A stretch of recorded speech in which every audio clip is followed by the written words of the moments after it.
1 John chapter 18. After this I saw another angel, with great authority, coming down from heaven, and the earth was illuminated by his splendor. He called out in a mighty voice, "It has fallen! Babylon the Great has fallen! She has become a home for demons, a haunt for every unclean spirit, a haunt for every unclean bird, and a haunt for every unclean and despicable beast. For all the nations have drunk the wine of her sexual immorality, which brings wrath. The kings of the earth have committed sexual immorality with her, and the merchants of the earth have grown wealthy from her sensuality and excess." Then I heard another voice from heaven, "Come out of her, my people, so that you will not share in her sins, or receive any of her plagues. For her sins are piled up to heaven, and God has remembered her crimes. Pay her back the way she also paid, and double it according to her works. In the cup in which she mix a double portion for her. As much as she glorified herself and indulged her sensual and excessive ways, give her that much torment and grief. For she says in her heart, I sit as a queen.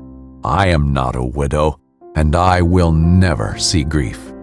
For this reason, her plagues will come in just one day, death and grief and famine.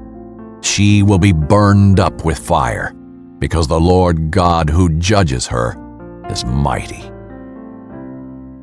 The kings of the earth who have committed sexual immorality and shared her sensual and excessive ways will weep and mourn over her when they see the smoke from her burning. They will stand far off in fear of her torment, saying, Woe, woe, the great city, Babylon, the mighty city.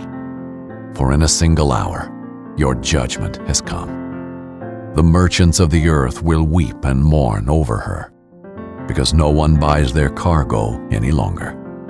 Cargo of gold, silver, jewels, and pearls, fine linen, purple, silk, and scarlet, all kinds of fragrant wood products, objects of ivory, objects of expensive wood, brass, iron, and marble, cinnamon, spice, incense, myrrh, and frankincense, wine, olive oil, fine flour, and grain, cattle and sheep, horses and carriages, and slaves, human lives.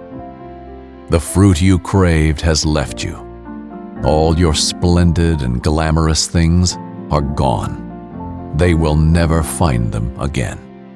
The merchants of these things, who became rich from her, will stand far off in fear of her torment, weeping and mourning, saying, Woe, woe, the great city, dressed in fine linen, purple and scarlet, adorned with gold, jewels, and pearls.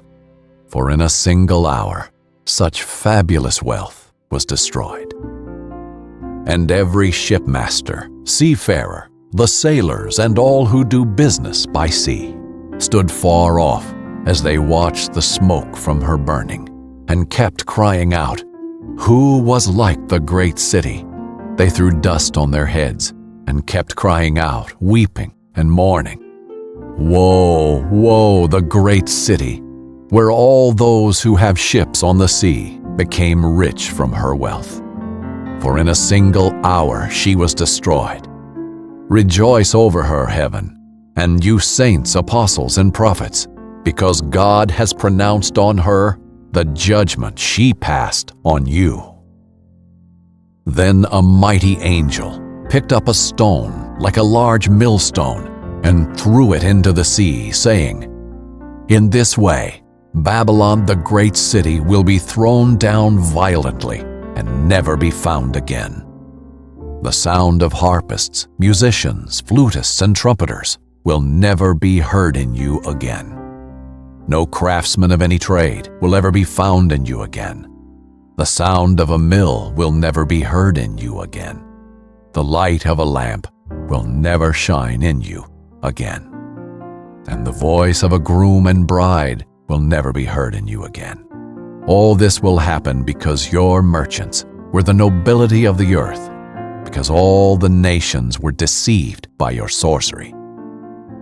In her was found the blood of prophets and saints, and of all those slaughtered on the earth.